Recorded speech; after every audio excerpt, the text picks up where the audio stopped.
I stepped out of the rideshare with a duffel slung across my shoulder, the kind of bag that never really loses the smell of dust, oil, and long miles. Annapolis air in late September carried that damp chill, wet leaves on brick sidewalks, the faint tang of the bay drifting inland. After 22 years of service, my chest was heavy with the idea of coming home. I had pictured this gate swinging open, my father's shadow moving toward me, maybe even my sister stepping down the porch stairs with something close to recognition. Instead, the gate stayed locked. The iron letters Cole were welded across the arch just like when I was a kid.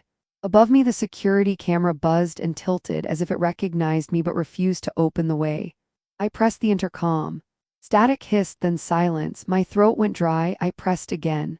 "It's me, Tess," I said, my voice cracking on her name. "It's Erin." Door opened, but not the gate. My sister stepped out in a slate gray blazer, hair tied back neat, a phone already pressed to her ear. She didn't look at me like family. She looked at me like a problem. "I'm calling the police," she said, calm as courtroom marble. "Someone's trying to enter private property, claims to be family." The word stung worse than any battlefield insult. "Tessa," I said, forcing air into my lungs. "I just got discharged," I thought. "This isn't your home anymore." Her tone cut clean, no hesitation. "You left, we moved on." My eyes lifted to the bay window. Behind the glass in Granddad's old chair sat my father, Harold Cole. Same posture, same heavy frame, elbow resting on the arm. He didn't rise, he didn't wave, he didn't even flinch. He just stared past me, letting the window pane do the rejecting. The cruiser arrived without sirens, lights pulsing low. 2 officers stepped out. The older one scanned my uniform and slowed, recognition softening his face. "Ma'am, can I see your ID?" The younger officer didn't hesitate. He took Tessa's statement like gospel. "This property is listed under Northbridge Assets LLC," he read from the screen of his tablet. "Agents Tessa Huxley and Harold Cole, no record of an Erin Cole." My chest tightened. I pulled out my discharge papers, my military ID, even an old photo folded at the edges, Granddad pressing a brass key into my palm the day I shipped out for my first deployment.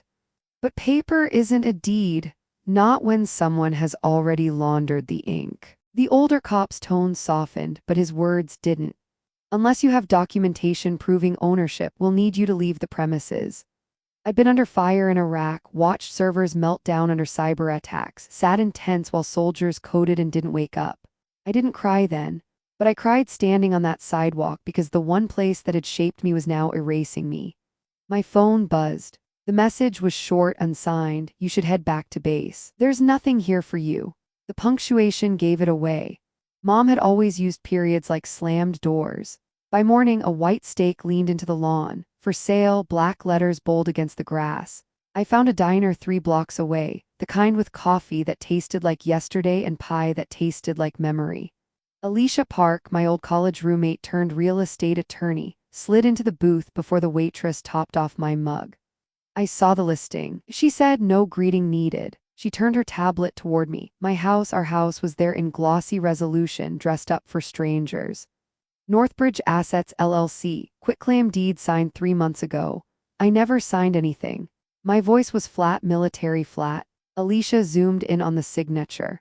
"I know, the notary stamp belongs to Walter Pike. Suspended last year for falsifying DMV affidavits."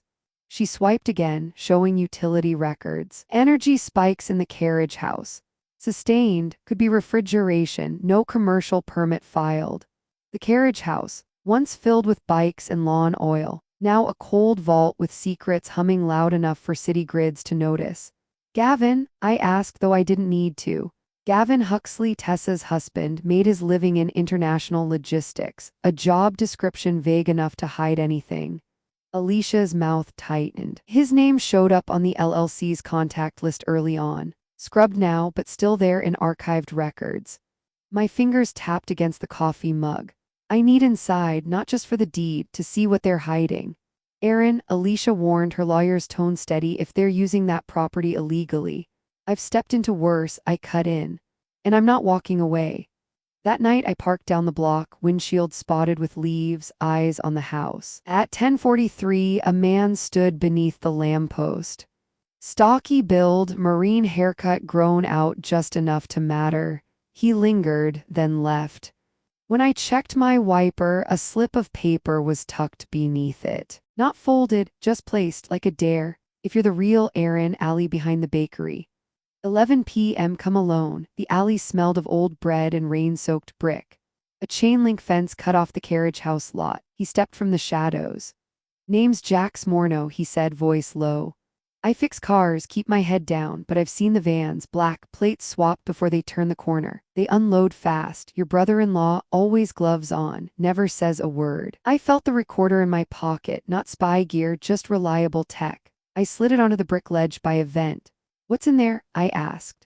Cold units, Jax whispered. Installed last month, you can hear them prime.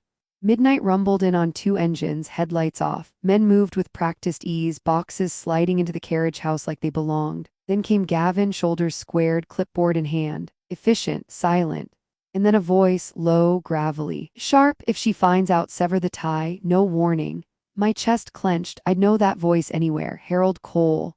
I slipped back step by step, air thick in my throat. At dawn, I returned for the recorder. The brick was bare. Someone had been there first. By the time I reached the diner again, my phone buzzed. New message. You're playing with fire. We have your military psych report. The words burned through me. They weren't just trying to erase me from a house. They were trying to erase me from myself. Cliffhanger. The threat burned a groove in my screen. You're playing with fire. We have your military psych report. I let the message sit there until the coffee went cold. A bully's first move is always volume. My first move has always been evidence. Alicia's office smelled like dry paper and steady work, floor-to-ceiling books, a scar of sunshine across a steel table. She'd already pulled the public records by the time I arrived, screenshots, certified copies, the county's e-record stamps stacked like tire tracks over my name. Start here, she said, sliding a printout. Quitclaim deed. Seller Aaron Cole. Buyer Northbridge Assets LLC. Recorded at 12:03 a.m. 3 months back. E-recorded after midnight. Not illegal, she added, but odd. Most title offices don't file at that hour unless someone leaned on the queue. She laid a plastic overlay across the signature. My name bloomed in dull toner. The line looked like me the way a wax museum looks like a person. Close enough at distance, wrong up close. Alicia traced the loops with a capped pen.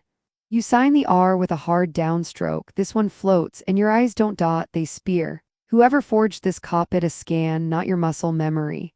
Another sheet. Notary acknowledgement, Walter Pike. Suspended for falsifying DMV affidavits, she said. He was also reprimanded for backdating a mortgage release. Twice. We moved like a 2-person unit through a familiar urban fight. Corner check, clear. Alicia mapped Northbridge on a whiteboard. A registered agent in Delaware. A rented mailbox on West Street, a manager listing that used a Huxley Logistics phone number 2 versions ago. On the utilities report, a high, steady draw on the carriage house meter, spiking at 2:17 a.m., leveling by dawn. No mechanical permits, no commercial license. The city's spreadsheet didn't care about family trees, it only knew something cold was humming behind my grandfather's brick. Next question, Alicia said. Airship, there's an affidavit in the file. She handed me a copy. Declarant, Margaret Cole, my mother. The statement said I'd relinquished all interest in the property upon permanent relocation overseas. It didn't say when. It didn't cite statutes. It didn't include my signature. My jaw tightened so hard it clicked. She signed this? Looks that way, Alicia said quietly. But I'll confirm the notary. If Pike touched this too, we have a pattern. We walked 2 blocks to the recorder's office because sometimes the fastest way to a record is to look someone in the eye. The clerk wore a cardigan the color of black tea and a little pin shaped like a gavel. She pulled the deed book like it weighed more than paper. I can make you certified copies, she said after a while, but I can't advise. Government code for I'm watching and I'm rooting for the right person. When she set the pages on the counter, I saw the timestamp again. 12:03 a.m. Below it, the e-record vendor's ID out of state. Back outside, the wind off the bay had sharpened its edge. Alicia and I stood across from the house on the public sidewalk, both of us pretending to admire the maples. 2 new domes watched us from the eaves, cameras that weren't there when I left for my last tour. The carriage house door had a fresh keypad. The North Bridge sign by the gate post was small, tasteful, the kind of sign meant to look like compliance.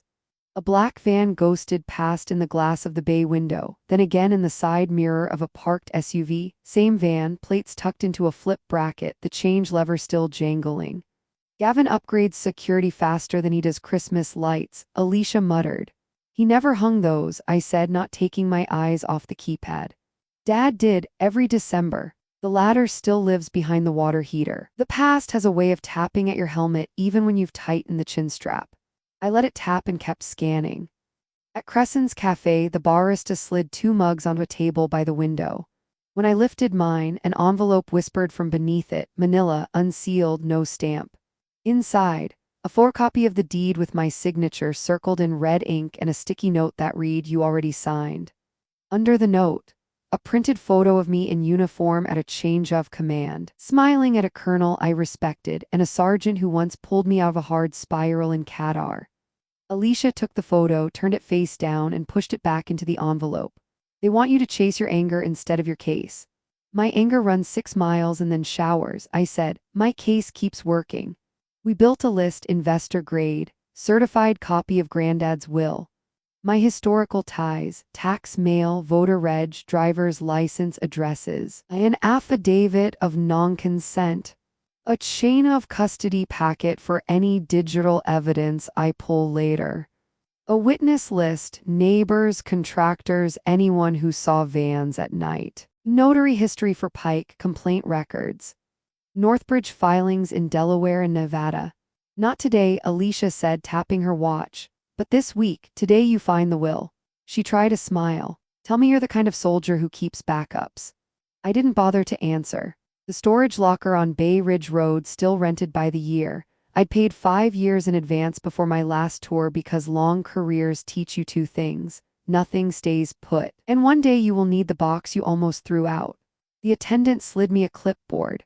I signed without looking and wheeled a dolly down a corridor of corrugated steel. Unit 17 smelled like rubber seals and time. My life had been a series of Pelican cases. One of them sat where I'd left it, chalk-labeled in handwriting that belonged to a younger version of me. Legacy.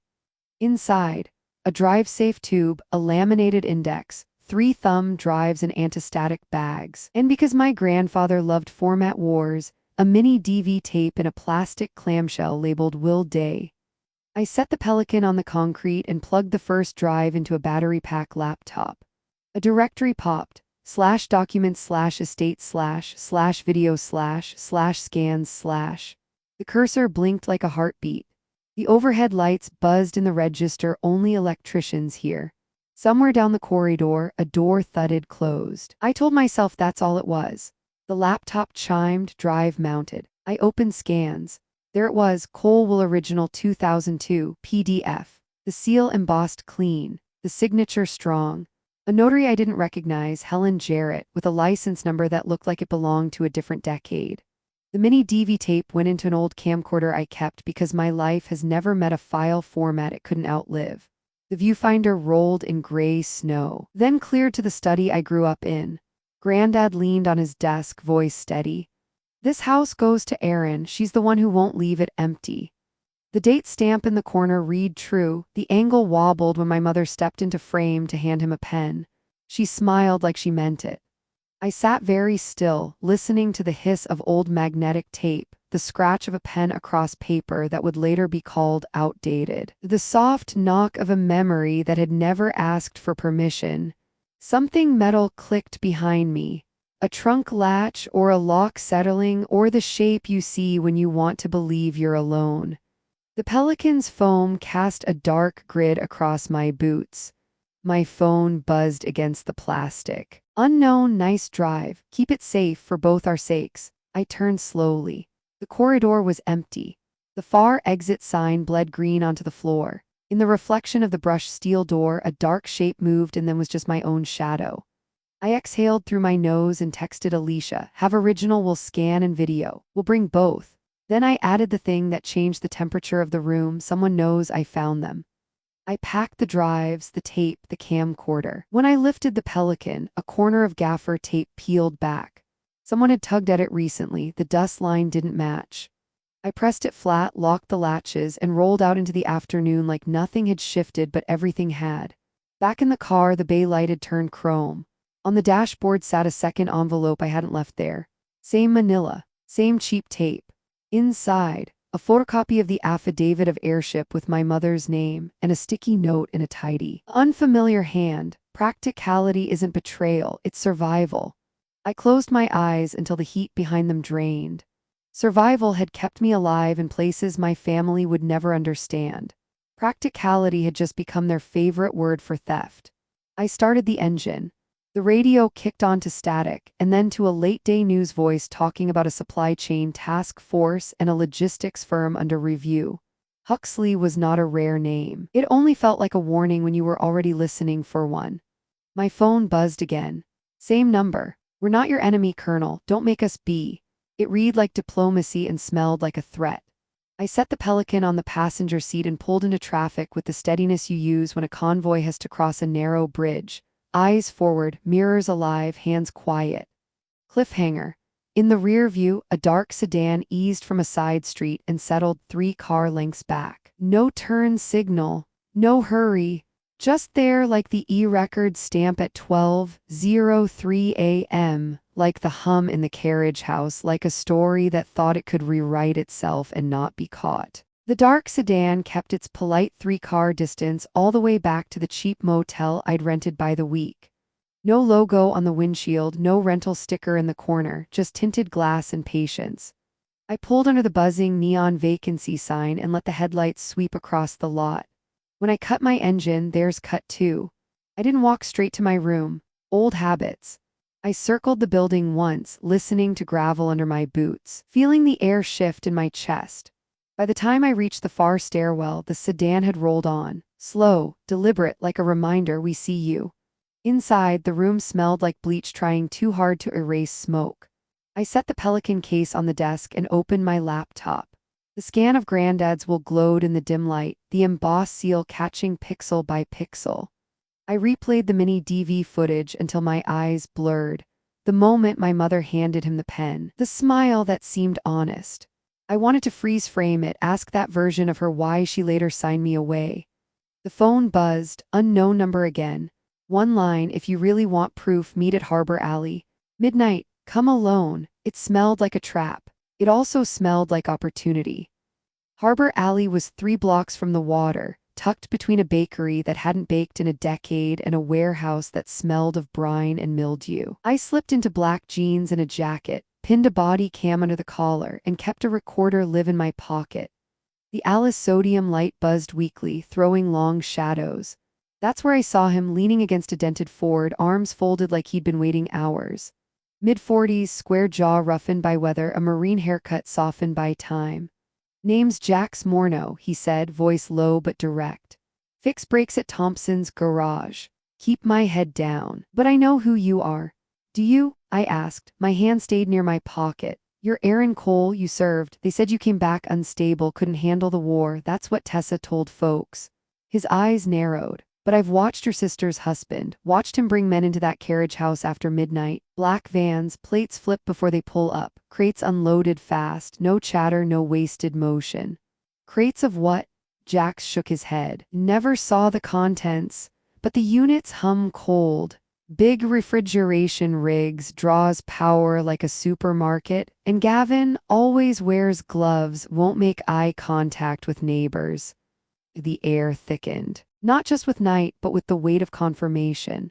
"Why tell me?" I asked. "Because they're lying about you, and because I've buried Marines who deserved better than lies. If I can't fight overseas anymore, I can fight here." A noise broke behind us, the low rumble of engines. Headlights cut briefly across the alley's far end, then disappeared. Jax's jaw clenched. "They're coming again tonight," he said. "You'll see for yourself."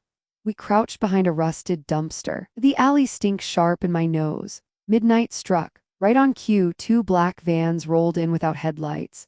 They stopped behind the carriage house gate. Doors slid open. 4 men. One carried a clipboard, another had the stance of someone used to carrying more than boxes.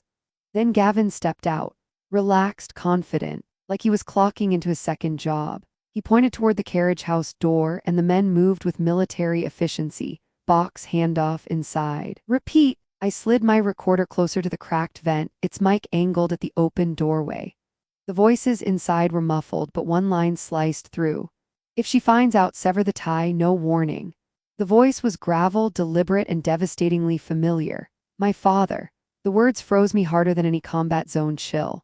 I hadn't heard him speak to me in years, and now I was hearing him plot my erasure. Jax glanced at me, saw my face drain, but didn't ask. Some truths don't need explaining. We waited until the vans pulled away.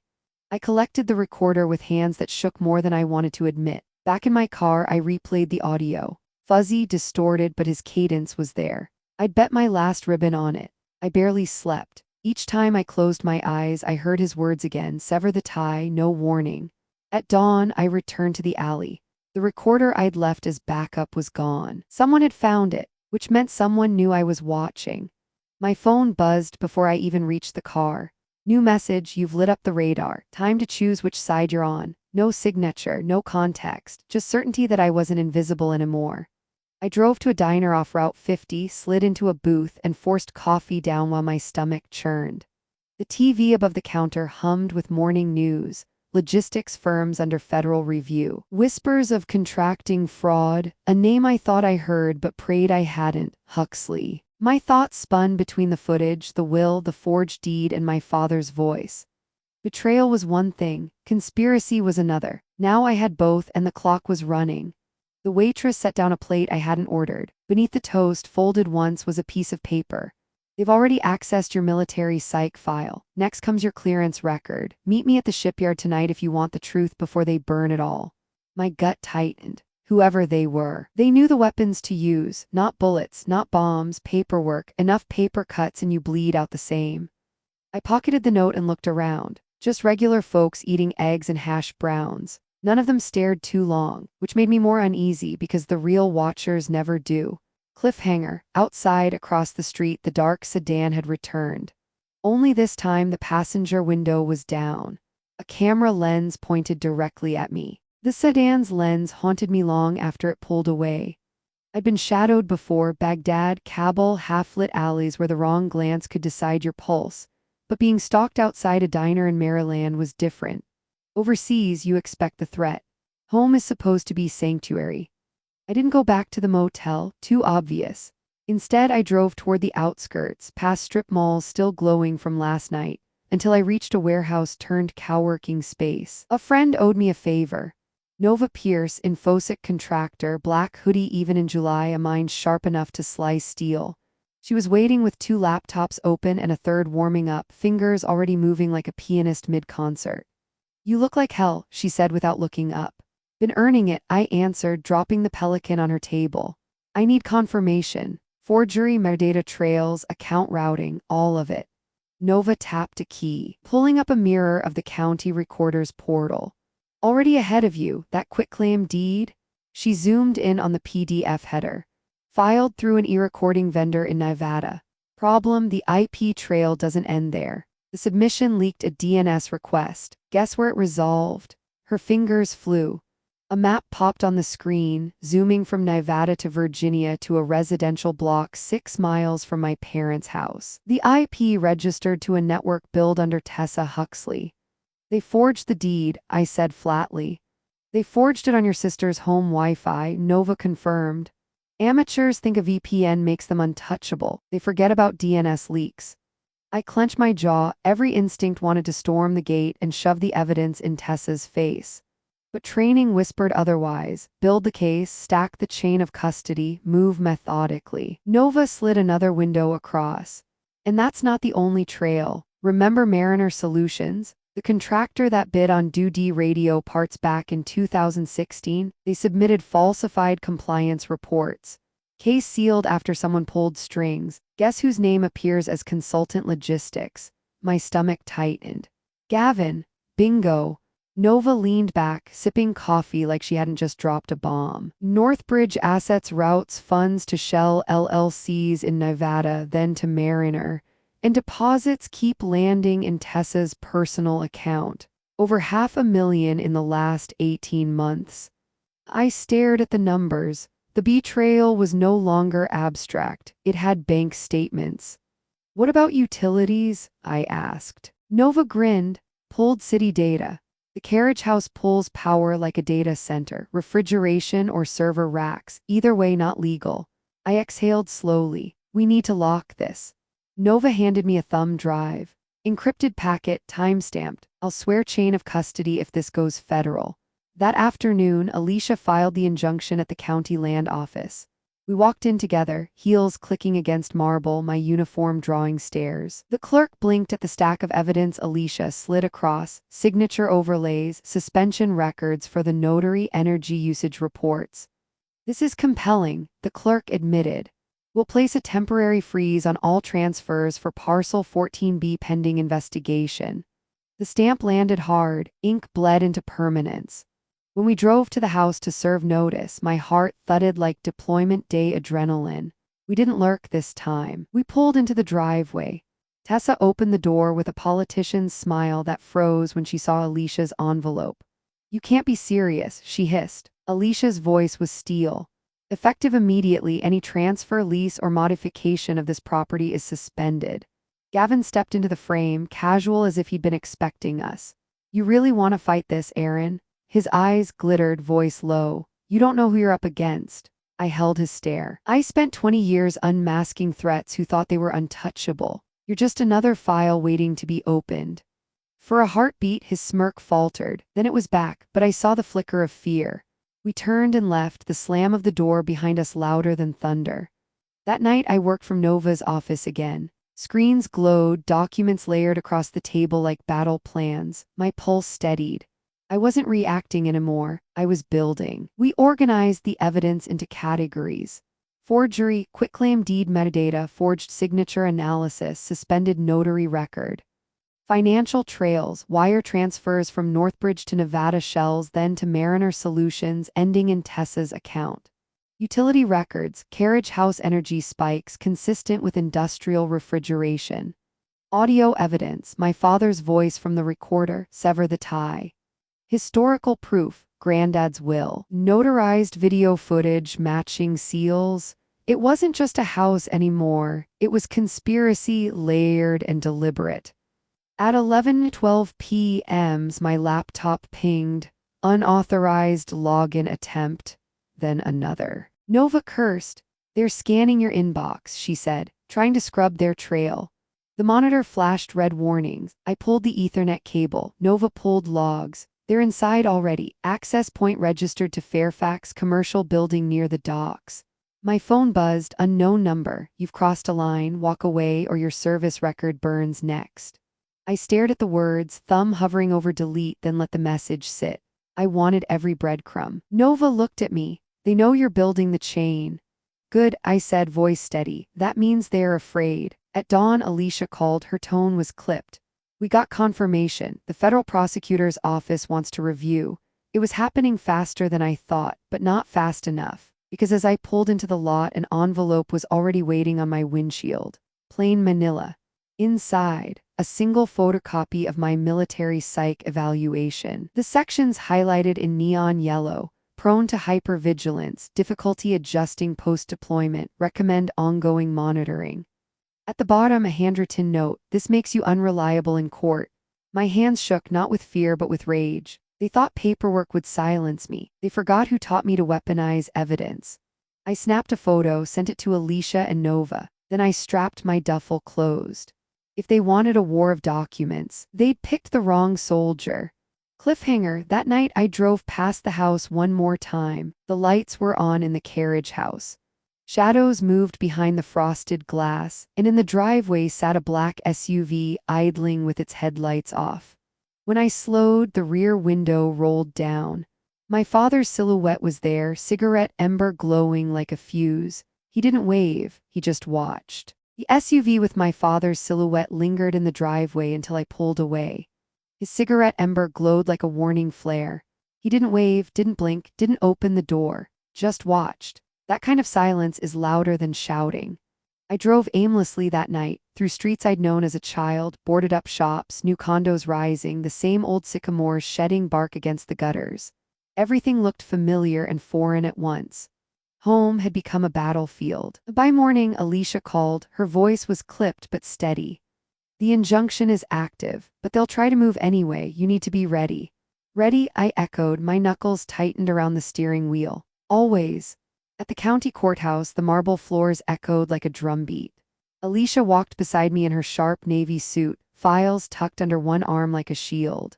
Nova had loaded an encrypted tablet with logs, metadata, and overlays. We weren't showing everything yet, only enough to prove the freeze was justified. The clerk stamped the injunction confirmation. This property is frozen pending further investigation. Any attempted sale or lease will be void until adjudication. It was a line in the sand. That afternoon, we served the papers in person. The drive to the house felt surreal. I remembered pulling into that same driveway years ago, home on leave, my father grilling steaks, Tessa laughing with a glass of wine. The ghosts of normalcy haunted every brick. Now, as we stepped out of the car, the air was tense. The front door opened. Tessa appeared, her face drawn, makeup immaculate but eyes hollow. You can't just walk back into our lives with a uniform and think you own everything, she spat. I held the envelope steady. This isn't about uniforms, it's about law. Fraud leaves fingerprints and I have them all. Her hand shook as she took the documents. Before she could respond, Gavin stepped forward. His smile was thin, dangerous. You really want to fight this, Aaron? He asked softly. You don't know who you're up against. I've spent decades unmasking enemies who thought they were smarter than the system, I said. And most of them ended up in cages or graves. You'll be easier. For a flicker, the mask cracked. Fear, anger, maybe both. He slammed the door in our faces. The sound rang like a gunshot. That night, I couldn't shake the image of my father in that SUV. His silence gnawed at me more than Gavin's threats, so I called him. The phone rang twice before his voice came through, flat, cold, unfamiliar. Don't call me again, he said. You signed it, I whispered. The lease, the property transfer, your name's right there. How could you? A pause, then, because you left, because you're not one of us anymore. The line went dead. I didn't sleep. Instead, I met Nova in her coworking loft. Screens glowed like a war room. She had already built the skeleton of a case file. Metadata proving the forgery. IP leaks tying the deed to Tessa's home router. Bank transfers into Gavin's logistics front. Utility spikes matching industrial refrigeration. Audio file of my father's voice. Sever the tie, no warning. This is airtight, Nova said. You could hand it to the feds tomorrow. Not yet, I replied. They'll hit back. We need everything lined up so tight they can't wriggle out. The hit came faster than expected. At dawn, I found another envelope on my windshield. Inside, a photocopy of my military psych evaluation, sections highlighted in neon yellow, hypervigilant, difficulty adjusting post-deployment, recommend ongoing monitoring. A handwritten note at the bottom, unreliable in court. I stared until the words blurred. I'd fought too long, sacrificed too much to let them weaponize my scars. I sent a photo to Alicia. Her reply came quick. We'll bury this under chain of custody. Don't let them get in your head. But the truth was they already had. Later that afternoon, we walked into the county land office again. This time, Gavin and Tessa were already there, flanked by a lawyer in an expensive suit. The lawyer's smile was smug. My clients are the rightful owners, he announced. Your injunction is harassment. Alicia slid the tablet forward. Forged deed. Suspended notary. IP traces directly to my client's sister's home network. Bank transfers into a logistics firm with a federal red flag. You want to keep talking harassment? The lawyer's smile faltered. Gavin's jaw clenched. Tessa's hands shook as she clutched her purse. The clerk looked at us, then at them. Until the investigation concludes, the injunction stands. It was another line, and they knew it. That night, I parked down the block, watching the house from the shadows. At 11:00 p.m., two vans rolled in again, headlights off. Crates unloaded, shadows moving with precision. My recorder picked up muffled voices. One phrase cut through, the colonel won't last in court. Not with her record. My chest tightened. They weren't just targeting me, they were building a narrative. I pressed the record button harder as if force could make the truth indelible. When the vans left, I drove away. My phone buzzed with a new message. No number, just words. Stop now, Aaron. Next time it won't be paper we use against you. The threat didn't shake me, it clarified me. Because in war, the line between fear and focus is razor thin. And tonight, for the first time since I came home, I felt the line steady under my boots. Cliffhanger. At sunrise, Alicia called again. Her voice carried a weight I hadn't heard before.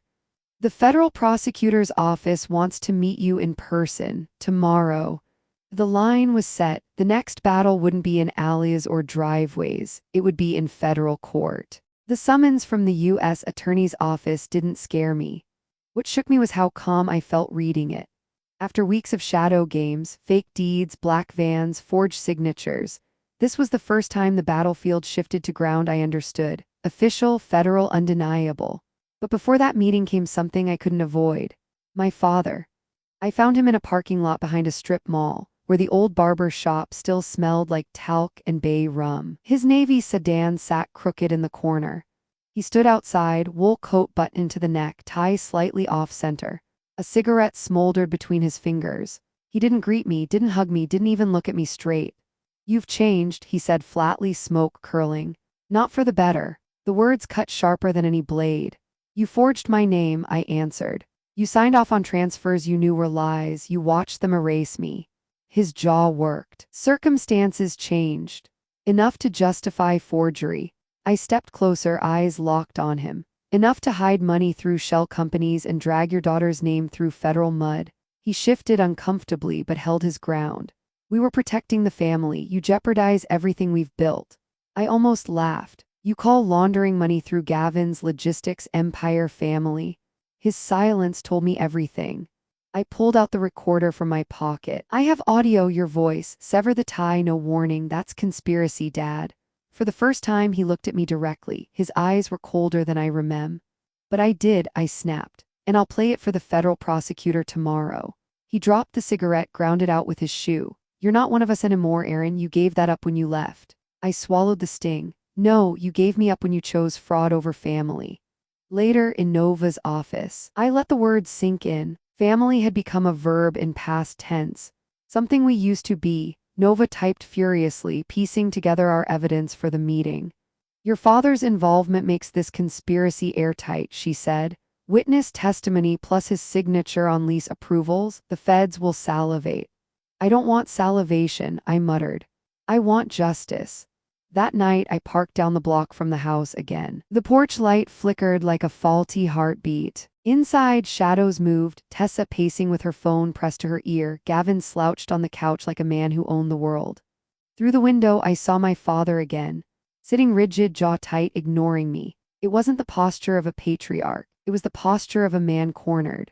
My phone buzzed, a voicemail this time. Tessa's voice frantic, shaky. "Aaron, please, let's talk. We can fix this before it goes further. Don't drag Dad down with us." I replayed it twice. The desperation wasn't for me. It was for themselves. At dawn, I met Alicia outside the federal building. She carried a leather case. I carried the Pelican. We didn't speak much on the way in. The silence was heavy but purposeful. Inside, the lobby smelled of polished stone and old air. A marshal led us to a conference room with glass walls that made secrecy impossible. Sunlight poured across the table where the assistant U.S. attorney waited. His handshake was firm, his eyes steady. "Lieutenant Colonel Cole," he began, using the title like a weapon. "We've reviewed your submission. Based on the evidence, a federal criminal inquiry is warranted." I slid the recorder across the table. "Start with this." The room fell silent as my father's voice played. "If she finds out, sever the tie, no warning." The prosecutor's eyes hardened. "That will do." When we stepped back outside, the city air felt sharper, cleaner. Alicia adjusted her case strap, her voice low. "They'll hit back, Aaron, hard." I nodded. "Let them, I've drawn my line." That evening I drove past the courthouse steps. Veterans in worn jackets stood together, talking quietly. One of them caught my eye and nodded, no words, just recognition. It steadied me more than any medal ever had. At home, another envelope waited under my door. Plain. Inside, a single line written in my father's handwriting. "Family is loyalty. You chose the wrong side." I stared until the ink blurred. Then I folded it once, slid it into the evidence file, and whispered to the empty room, "Family isn't a shield for crime. Family is a verb in past tense, and I don't belong to you anymore." Cliffhanger, my phone buzzed with a secure message from Nova. Intercepted email. Raven Holdings scheduling asset relocation before next week. They're moving something big out of the carriage house. If we don't act, it disappears. The case was no longer just about a house. It was about catching them before they burned every trace. The secure message from Nova sat on my phone like a time bomb. Raven Holdings scheduling asset relocation before next week. They're moving something big out of the carriage house. If we don't act, it disappears. It was the confirmation I needed and the nightmare I feared. They weren't just stealing inheritance. They were using my family home as a waypoint for something larger, darker. I closed my eyes, let the anger settle into the discipline I'd trained for. This wasn't about chasing vans anymore. It was time to make it federal. The next morning, Alicia and I walked through the heavy glass doors of the U.S. Attorney's office in Arlington. The security checkpoint buzzed, the marshal waved us forward, and I felt the familiar weight of being watched. Not suspicion, scrutiny. Inside a conference room lit by floor-to-ceiling windows, Assistant U.S. Attorney Marcos Reed waited. He had the look of a man who read files for breakfast and cross-examined lies before lunch. His handshake was firm, his gaze steady, no wasted words. "Colonel Cole," he said, using my rank with intention. "We've reviewed your submission. The forged deed, the financial trails, the audio recording of your father. Based on this evidence, we're opening a federal inquiry." For the first time since stepping off that rideshare weeks ago, I felt ground under my boots. Reed leaned forward. "This means subpoenas. We'll compel testimony from Gavin Huxley, Tessa Huxley, and your father, Harold Cole. Do you understand what that entails?" "I understand," I said. "I've faced worse opponents in less honest courts." Alicia slid the Pelican case onto the table. Inside, the original will scans, the notarized video of my grandfather signing it, the chain of custody packet Nova had built. Reed studied each item with the precision of a surgeon. "This isn't just a property dispute," he said finally.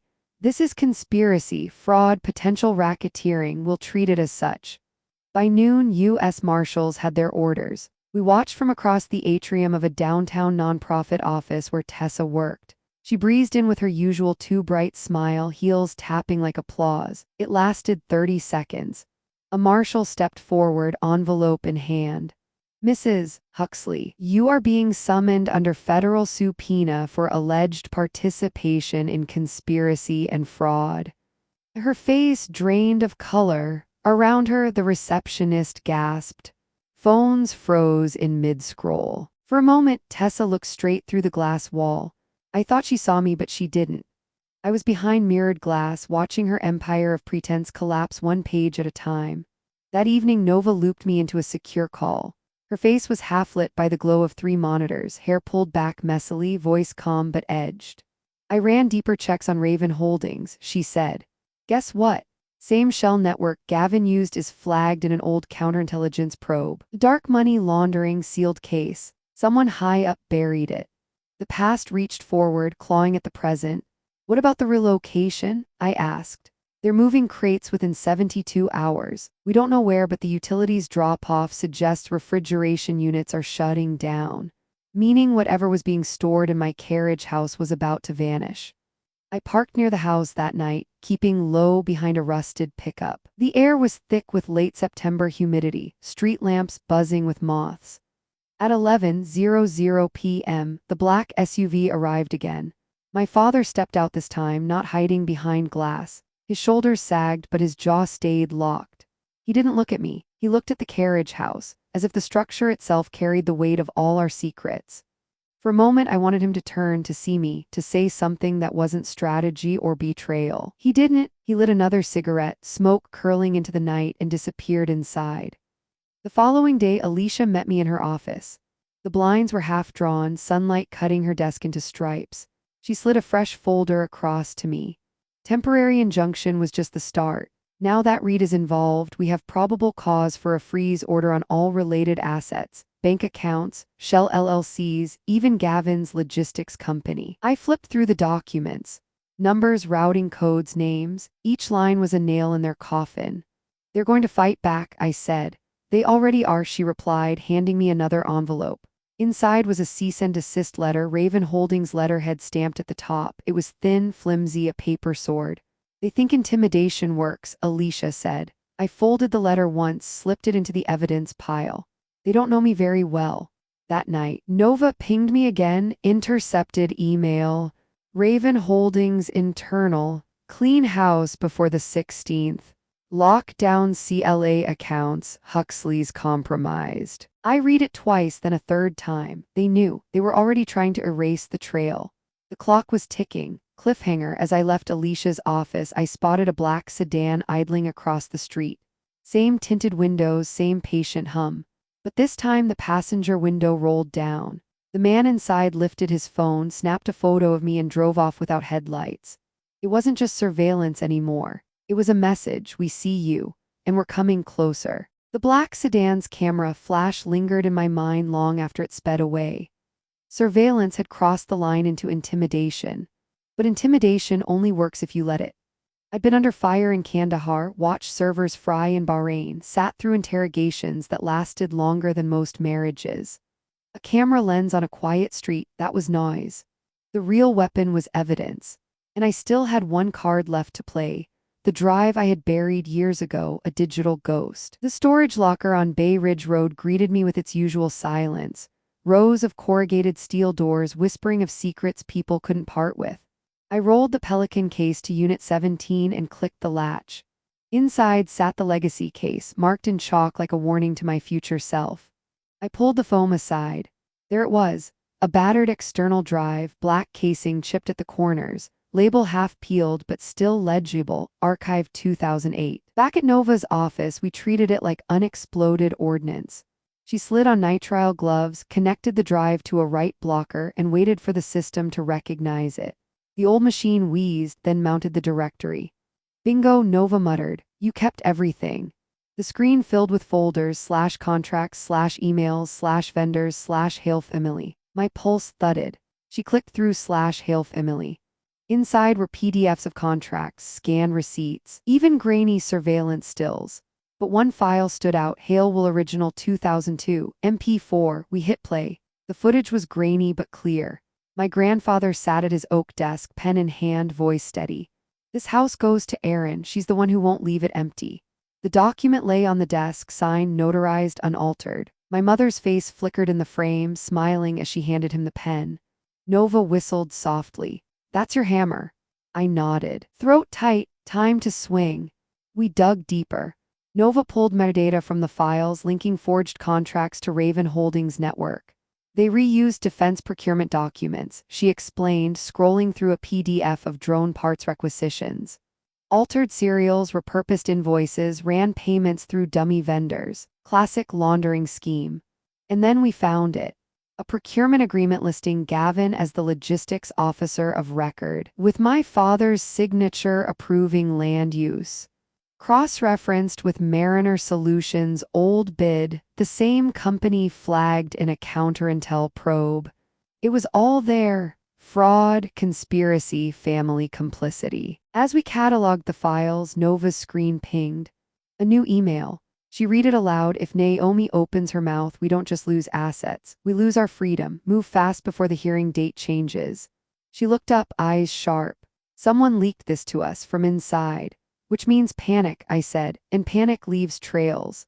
That night, Alicia and I met in her downtown office. The boardroom smelled of coffee and old wood. I slid the drive across the table. Everything's here, I said. Contracts, receipts, videos. It proves not just fraud, but intent. Alicia plugged it into her laptop, brows furrowing as she scrolled. These files, they're damning. With this, the feds can push for racketeering charges. She paused, then opened the wool video. My grandfather's voice filled the room again. The air grew heavy. This, Alicia said softly, is the crack in their story. I leaned back, exhaustion pulling at my bones. For the first time, I felt the tide shift. But victory is never that simple.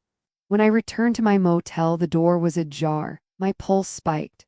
I drew the small pistol I kept tucked in my duffel, pushed the door open with my foot. The room looked untouched until I saw the desk. The drawer where I'd left the secondary recorder was empty. The chair slightly askew. Someone had been here. On the bed sat an envelope. Inside, a single note in neat handwriting. You think ghosts save you. But ghosts can be buried again. I checked the drive twice. It It was still in my bag, but the message was clear. They knew what I'd found, and they weren't going to let it stand. At sunrise, Nova texted, intercepted chatter, Raven Holdings accelerating relocation. Tonight, they know the feds are circling. The clock had shortened. I stared out the motel window at the gray morning. Family had chosen crime. Crime had chosen silence, but I had chosen truth. And tonight, truth had a deadline. Cliffhanger. As I zipped my duffel, another message hit my phone. No number, just one sentence. We have your mother. Stop or she disappears with the crates. The message still burned on my phone. We have your mother. Stop or she disappears with the crates. I stared at it until the letters blurred. My mother, the same woman who'd signed away my inheritance, who'd whispered practicality over loyalty, was now a hostage in the same house she'd once guarded against me. I didn't know if the threat was bluff or truth, but bluff or not, it was leverage. I sent the screenshot to Alicia and Nova. Within minutes, Nova replied, trace failed. Routed through 3 spoofed nodes, final exit in Prague. Could still be local. Don't take chances. Alicia's message was simpler, stay focused. The federal hearing is tomorrow. That's where you win, not in Alice. Easier said than done. The courthouse in Alexandria stood like a fortress of stone and glass. Its hallways smelled of disinfectant and polished tile, the kind of sterile air that stripped emotion. I'd testified in war crimes tribunals overseas, but this felt different. This was home turf, and the betrayal was written in my bloodline. Reporters hovered outside, cameras flashing, their questions muffled by the marshals who ushered me through. Inside, the benches were filled, veterans in faded jackets, civilians in press suits, and a row of family I no longer recognized. My father sat rigid, jaw clenched, his tie perfectly centered. Tessa looked pale, her smile rehearsed and brittle. Gavin leaned forward, whispering to his lawyer like a man convinced he could buy his way out of anything. I walked past them without breaking stride. My ribbons glinted under the courtroom lights. I hadn't worn them for applause, I wore them because they were real. When the judge entered, the room stood.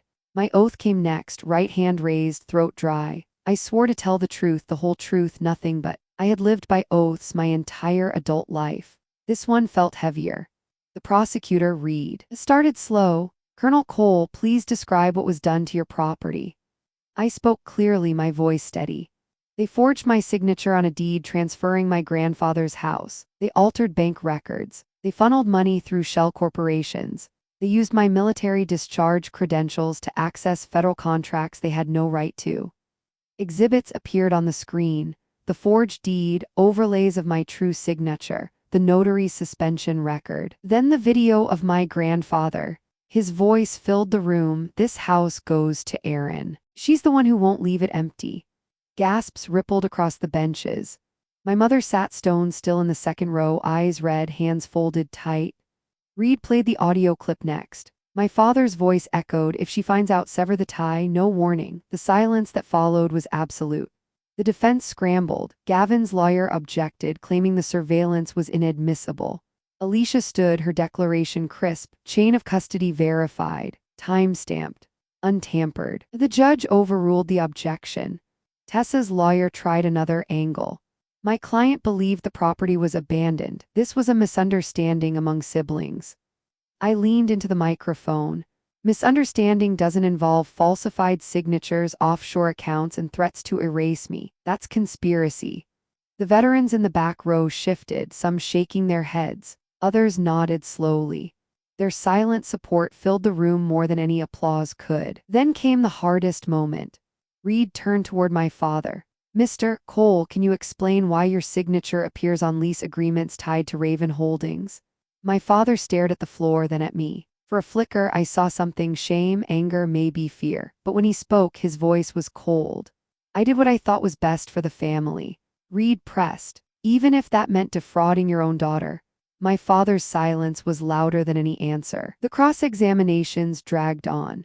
Gavin sweated under questioning, his tie loosened, his smirk gone. Tessa dabbed at her eyes, repeating the word misunderstanding until it lost all meaning.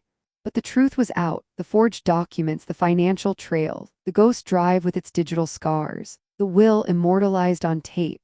When the judge recessed, I stepped down from the witness stand, palms damp, chest tight. Every eye in the room followed me. Outside in the hallway, I leaned against the cool marble wall, exhaling slow. Alicia joined me, her hand light on my shoulder. "You held the line," she said. "That's what matters." As we prepared to leave, a marshal approached. "Ma'am, we've received word the defendants may attempt asset relocation tonight. You need to stay under protection until further notice." I nodded, but my mind was already racing. Asset relocation meant the crates, the carriage house, the threat against my mother. Cliffhanger, that night, as I sat in the safe house provided by the marshals, my phone buzzed. A grainy photo appeared. My mother, blindfolded, seated on a wooden chair inside what looked like the carriage house basement. The caption read, "One last chance. Walk away or family becomes past tense forever." The photo of my mother wouldn't leave my mind. Blindfolded, a wooden chair, concrete walls I knew by heart, the basement of the carriage house. The caption was worse, "One last chance. Walk away or family becomes past tense forever." It wasn't just intimidation anymore, it was abduction. The U.S. Marshals at the safe house wanted me to sit tight. "We'll escalate," one said, voice steady but thin. "Protocol is to notify local PD. Wait for federal approval." I'd lived too long in places where waiting for approval meant body bags. My mother might have betrayed me, but I wasn't going to let her vanish in a basement used for laundering crimes. At midnight, I slipped out. Old habits are hard to erase. I ditched the safe house sedan, picked up a rental under a throwaway name, and drove the back roads toward my grandfather's house. The neighborhood was quiet, leaves skittering across asphalt. The porch light glowed faint, a beacon for strangers. But my eyes went to the carriage house, where a thin band of light leaked through the cracks in the boarded windows. I circled wide, cutting through yards I used to play in, boots silent on damp grass. At the back, I crouched near the chain-link fence. A van idled with its headlights off. Two men smoked nearby, hands in their pockets, eyes scanning. I slipped the recorder on, clipped a camera to my collar, and whispered to myself, "No safe harbor." The basement window I'd used as a kid to sneak out still had the loose latch. I eased it open, slipped inside. The air was heavy with refrigeration, the low hum of cold units masking my breath. Rows of crates lined the wall, marked with codes I recognized from defense procurement contracts, serials tied to surveillance drones, radios, even medical supplies. Stolen gear. Evidence worth federal headlines. In the far corner sat my mother, blindfold gone now, but wrists still bound. Her eyes widened when she saw me. "Aaron," she whispered, voice trembling, "you shouldn't be here." "Neither should you," I muttered, cutting the plastic ties with my knife. She flinched when I touched her wrists. They said you'd destroy us." "They already destroyed themselves," I said. "I'm just cleaning up the wreckage." Footsteps echoed above us, male voices, one I knew, Gavin, calm, commanding. "Move the last crates tonight. She testifies again tomorrow. We can't risk it." I froze, heart pounding. They weren't just moving stolen gear, they were planning to silence me before I reached court again. I tucked the recorder closer to the vent, angling it toward the voices. Every syllable captured, every lie undone. Then a second voice cut through, my father. "If she pushes, we cut ties completely." My stomach twisted, he wasn't bluffing. The footsteps grew louder. I grabbed my mother's arm. "We move now." We slipped back toward the basement window, careful, silent. Just as I eased her through, the door above us creaked open. A flashlight beam sliced across the crates. "Check the basement," Gavin ordered. I shoved my mother out first, then rolled through the window myself, landing hard on wet leaves. "Go," I hissed, pulling her toward the fence. Shouts erupted inside. Heavy boots on stairs. A beam of light hit the window we just crawled through. We scrambled across the yard, hearts hammering, until we reached the rental car. I shoved her into the passenger seat, floored the engine, and tore down the street as voices echoed behind us. We didn't speak for miles. The road blurred under headlights, my hands tight on the wheel. Finally, my mother whispered, "You shouldn't risk yourself for me, not after what I did." I swallowed hard. Family isn't about never failing. It's about choosing not to abandon each other, even when it hurts. Her eyes brimmed, but she said nothing more. By dawn, Alicia and Nova were waiting at the safe house. My mother sat silent as they wrapped her in a blanket and handed her tea. I dropped the recorder on the table. "Voices," I said. "Gavin and my father, planning relocation, planning to silence me." Nova plugged it in, headphones already on. After a minute, she nodded. Crystal clear, this isn't just fraud anymore. This is conspiracy to obstruct federal investigation. Alicia's eyes hardened. With this, the feds have grounds to push the trial forward. They can't dodge anymore. But exhaustion doesn't mean safety. As I stepped outside for air, a car across the street caught my eye. Black tinted, idling, the window rolled down. A familiar face leaned out, Jax, the ex-Marine mechanic who'd warned me weeks ago. They know you're ahead of them, he said quietly. You won tonight, but tomorrow they'll fight like cornered animals. Be ready. Then he drove off, leaving only exhaust and the echo of his warning. Cliffhanger, back inside, Nova handed me a printout. This just leaked, she said. At the top, Raven Holdings internal memo, purge digital records. Relocate assets overseas within 48 hours. Neutralize witness before next hearing. The word witness was underlined. It wasn't just about my house anymore. It was about survival. The memo from Raven Holdings sat on the table like a live grenade. Purge digital records. Relocate assets overseas within 48 hours. Neutralize witness before next hearing. The word witness was underlined twice. It didn't take a cryptologist to know who that meant. Me. Nova printed copies, Alicia filed an emergency motion with the prosecutor, and the marshals doubled my protective detail. But extra guards and legal filings don't stop blood ties from cutting deepest. Because betrayal doesn't always come from enemies.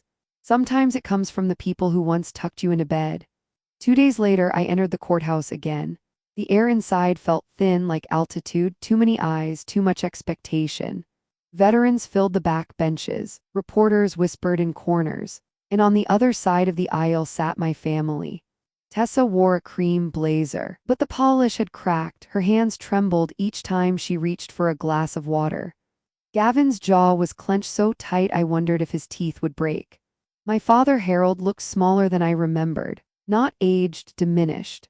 As the judge called session to order, Assistant U.S. Attorney Reed laid out the evidence. Forged deed metadata, wire transfers into Gavin's company, the Ghost Drive archives, my grandfather's video. Each piece stacked like bricks in a wall they couldn't climb. Then came the audio recording. My father's voice filled the courtroom. If she finds out, sever the tie, no warning.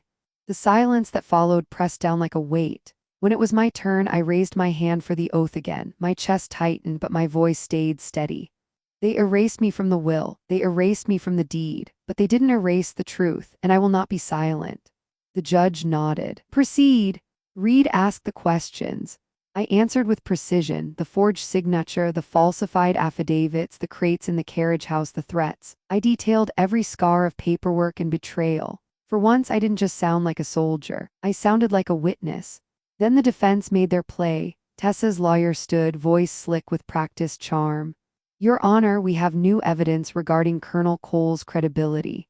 He held up a folder, too thin to be truth but heavy enough to sway. A military psychological report. It describes hypervigilance, difficulty adjusting, possible instability. I knew what it was before he opened it. The same file they'd threatened me with weeks ago. He placed it on the table, pages highlighted in neon. This report proves Colonel Cole is unreliable as a witness. Her claims of conspiracy are colored by trauma, not fact. Gasps rippled through the benches, reporters scribbled, cameras clicked. I clenched my fists under the table, forcing calm. They weren't just attacking my evidence, they were attacking my sanity. Reed rose instantly. Objection. That report was leaked illegally. It has no bearing on the forgery, fraud, and conspiracy we've presented. This is character assassination. The judge frowned, flipping through the highlighted pages. The silence stretched, my throat dried, and then my father stood. He didn't ask permission. He didn't wait for lawyers. He just rose, his chair scraping across marble. His voice cut across the courtroom, rough and desperate. That report is true, he said. My stomach dropped. She came back different. She came back unstable. We all saw it. That's why we didn't trust her with the house. That's why we did what we did. Every word was a knife, twisting. For a heartbeat, I couldn't breathe. I'd expected Gavin's lies, Tessa's excuses. But hearing my own father, blood of my blood, weaponize my scars in open court, that was the last betrayal. The judge banged the gavel, demanding order. Reporters erupted in whispers. Veterans in the back row shook their heads. I forced myself to stand, heart pounding. Your Honor, I did not serve this country for 20 years to be dismissed as unstable. My record is decorated. My service was honorable, and trauma doesn't erase truth, it proves what we've sacrificed for it. My voice echoed louder than I intended. The veterans in the back began to clap, a slow, steady rhythm that filled the silence. The judge raised a hand, restoring quiet. This court will consider the credibility of witnesses based on evidence, not on speculative diagnoses. Relief washed through me, but the damage was done. My father had chosen his side publicly and irrevocably. When the session recessed, I stepped into the hallway. The marble walls seemed to close in. My mother waited there, pale, clutching her purse like it was armor. She reached for me. Aaron, he didn't mean. I pulled back. He meant every word. And now the world knows where he stands. Her eyes filled, but I turned away. That night, back at the safe house, Nova slid a folder across the table. Intercepted another Raven email. They're planning to move the crates tomorrow, overseas. If they succeed, the physical evidence vanishes. All we'll have are files. Alicia looked at me, her voice low. We need those crates, Aaron. Without them, the defense will argue this was paperwork, not crime. My hands tightened into fists. I'd drawn lines before. Tonight another appeared, the line between law and survival. Cliffhanger. As I stared at the folder, my phone buzzed. A new message. A photo of my father standing in the carriage house, hand on a crate. The caption, last chance, Aaron, blood or truth, choose. The photo of my father's hand on the crate stared back at me from the phone screen. The caption, blood or truth, choose, wasn't just a threat, it was an ultimatum.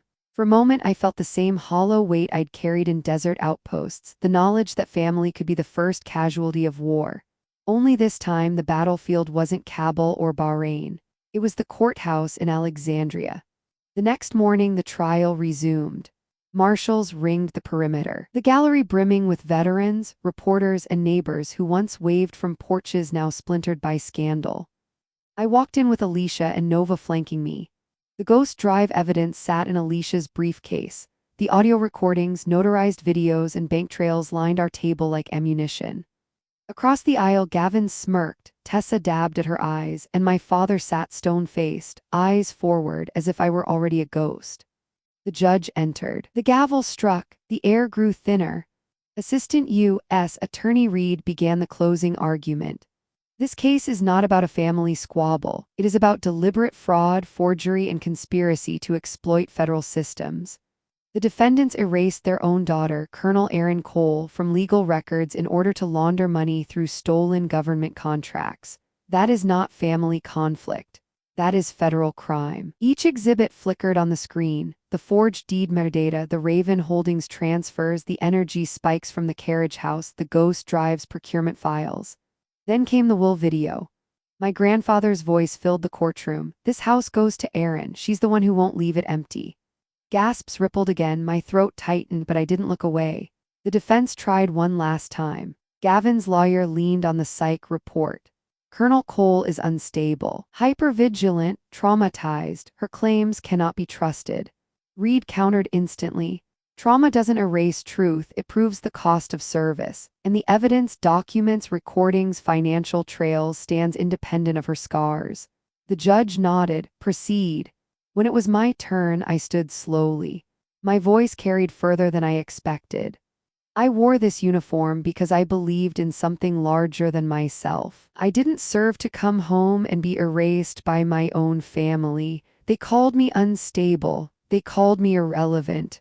But evidence doesn't lie. The house was mine. The fraud is theirs. And no amount of character assassination changes the truth. The veterans in the gallery began clapping again. The judge silenced them with a raised hand, but the echo lingered. Finally, the judge spoke. His voice was calm, deliberate. Claire Huxley, guilty of conspiracy to commit fraud. Sentence, 6 years federal custody. Tessa Huxley, guilty of forgery and obstruction. Sentence, 5 years. Gavin Huxley, guilty of racketeering, fraud, and obstruction of justice. Sentence, 8 years. He paused. My father stared straight ahead, his jaw twitching.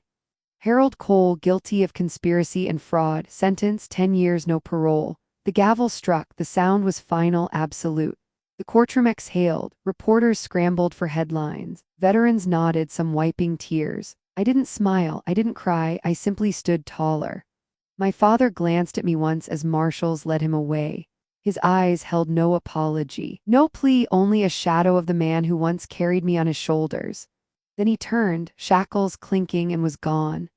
Outside, the courthouse steps were flooded with cameras. Reporters shouted questions. I ignored them. Instead, I focused on the veterans waiting at the base of the stairs, men and women in faded uniforms, some leaning on canes, others with ribbons pinned proudly to worn jackets. One stepped forward, his prosthetic leg clicking softly. "Colonel Cole," he said, extending his hand. "You stood for all of us today." I shook his hand firmly. "We're not forgotten," I told him, "not while truth still stands." Weeks later, I found myself at the Defense Service Library. The wall of dedication gleamed, names etched in granite. My reflection blurred against the polished stone until I found it. Colonel Aaron Cole, Cyber Command 2000-2023. Valor, service, integrity. No family portrait could match that. No inheritance could weigh heavier. I placed my hand against the cool granite, whispering words I'd never said aloud. You tried to erase me, but I stood. Tears pricked, but I didn't let them fall. Soldiers don't always cry. Sometimes we just breathe. As I stepped out into the sunlight, my phone buzzed with a new message. No threats this time. Just a single line from an unknown number. Justice doesn't arrive in vengeance. It arrives when silence breaks. I looked to the sky, the sun breaking through morning fog, and whispered back, then let it echo. Cliffhanger, epilogue style. In the shadows of a nearby parking garage, a figure watched, camera lens trained on me.